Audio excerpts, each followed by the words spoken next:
NR Congress வேட்பாளருக்கு ஆதரவாக token விநியோகித்தது கண்டுபிடிக்கப்பட்டதை தடுத்து நிறுத்திய திமுகவினர். இது தொடர்பான கூடுதல் விவரங்களை செய்தியாளர் மகாராஜ பாண்டியிடம் கேட்கலாம்.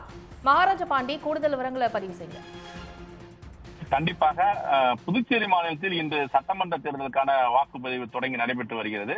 இந்த நிலையில் புதுச்சேரியில் புறநகர் பகுதியான பாகூர் தொகுதியில் வாக்காளர்களுக்கு சிலர் பரிசு டோக்கன்கள் கொடுத்துக் கொண்டிருந்தனர். வீடு வீடாக சென்று வாக்காளர்களுக்கு ரொக்க பரிசு, மளிகை பொருட்கள், வீட்டுக்கு தேவையான பொருட்கள் வாக்குப்பதிவுக்கு பின்பு வழங்குவதாக அந்த டோக்கனில் தெரிவிக்கப்பட்டது.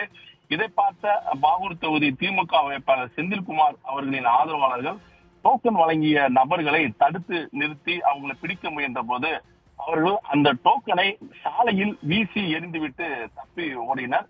இது குறித்து அறிந்தவுடன் பாகூர் போலீசார் சம்பவ இடத்துக்கு விரைந்து வந்து அங்கிருந்தவர்களை கலைந்து போக செய்தனர். பின்பு சாலையில் வீசப்பட்ட பரிசு கூப்பனை கைப்பற்றி பாகூர் போலீசார் விசாரணை நடத்திய போது என்ஆர் காங்கிரஸ் கட்சி வேட்பாளருக்கு ஆதரவாக இந்த பரிசு கூப்பனை கொடுக்க முயன்றது தெரிய வந்தது. இதைத் தொடர்ந்து பாகூர் போலீசார் அந்த பரிசு கூப்பனை காவல் நிலையம் எடுத்து சென்று தொடர் விசாரணையில் ஈடுபட்டு வருகிறார்கள். மேலும் அந்த பகுதியில் அசம்பாவிதம் எதுவும் ஏற்படக்கூடாது என்பதற்காக பலத்த போலீஸ் பாதுகாப்பும் போடப்பட்டிருக்கிறது. புதுச்சேரியை வாக்குப்பதிவு தொடங்கிய நிமிடத்திலேயே பரிசு கூப்பன் என்ஆர் காங்கிரஸ் வேட்பாளருக்கு ஆதரவாக வழங்கப்பட்ட சம்பவம் பாகூர் பகுதியில் ஒரு பரபரப்பை ஏற்படுத்தி இருக்குது.